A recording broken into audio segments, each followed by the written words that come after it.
ዛሬ ጉዱ ፈላ። ለረጅም ጊዜ ሳል ያለበት ሰው ተሰናበቱት፣ ቻው በሉት፣ አንገናኝም በሉት።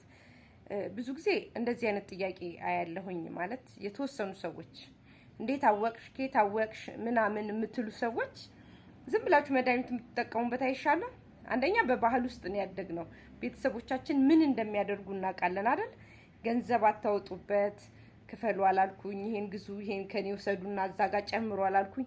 እዛው እናንተ አዘጋጅታችሁ እንድትጠቀሙበት ለእናንተ መልካም ነገር ከማሰቤ ደግሞ ሞክራችሁ መድኃኒቱ ሰራ አልሰራም የሚለውን ማየት ነው። ጥያቄ የምጠይቁኝ ሰዎች ለነገሩ ችግር ውስጥ የሌላችሁ ሰዎች ናችሁ እንጂ እውነት ህመም ውስጥና ችግር ውስጥ ያላችሁ ሰዎች ይህን ጥያቄ በእርግጠኛነት እንደማይጠይቁኝ እርግጠኛ ነኝ። ምክንያቱም ቶሎ ወደ መፍትሄው ነው የሚሄዱት የሚፈልጉት። አንዳንዴ እኮ እዚህ ላይ በጣም የሚቸኩሉ ሰዎች አሉ። እባክሽ ቶሎ በይ ወሬውን ተይውና ወደ መድኃኒቱ የሚሉ ሰዎች እነሱ ናቸው ትክክለኛ ታማሚ ሰዎች ማለት ነው። ለረጅም ጊዜ ሳል ያለባችሁ ሰዎች ህፃንም ይሁን አዋቂም ይሁን ማናችንም ሰዎች ሳል ያለብን ሰዎች ንቅል አድርጎ ነው የሚያወጣው። ንቅል ታውቃላችሁ? ንቅል እንደዚህ አድርጎ ነው የሚያወጣው እና ነጭ ሽንኩርት፣ ጥቁር አዝሙድ፣ ማር ታደርጉና ማለት ነው። ነጭ ሽንኩርት ከትፋላችሁ፣ ድቅቅ አድርጋችሁ በደንብ ትከትፋላችሁ። በደንብ አድቅቃችሁ ትከትፋላችሁ። እንደ መቀጥቀጥ አድርጋችሁ ባትፈጩት ጥሩ ነው። ባይፈጭ እንደዚህ ቅጥቅጥ ተደርጎ በቢላ ቢቀጠቀጥ አሪፍ ነው። ሲፈጭ ውሃ ስለሚወጣ ውሃው ባይወጣ ማለት ነው። በደንብ አድቅቃችሁ ትከትፋላችሁ ነጭ ሽንኩርት። ከዛ በኋላ እንትን ታዘጋጃላችሁ። ጥቁር አዝሙድ ታዘጋጃላችሁ። ጥቁር አዝሙድ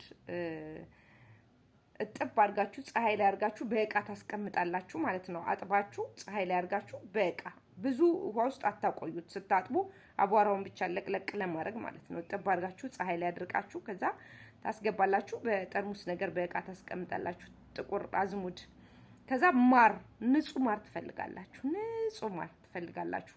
ሶስቱን ነገሮች ታዘጋጃላችሁ ማለት ነው።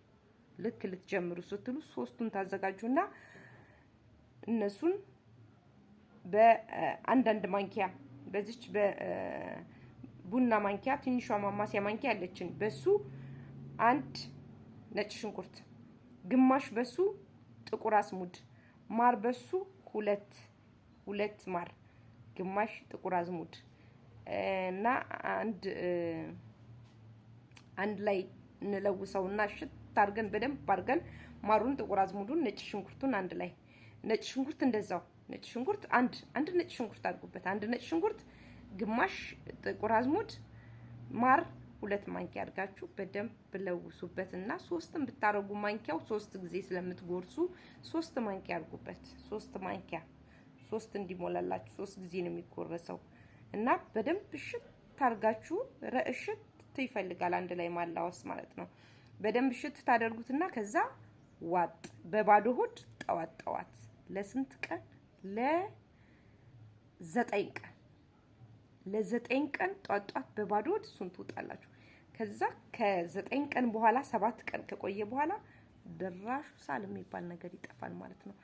አለርጂ ላለባችሁ ሰዎች አለርጂ ላለባችሁ ሰዎች የእውነት ይሄንን ተጠቀሙና ይሄን ፍቱ መድኃኒት ተጠቀሙና ውጤቱን እዩት።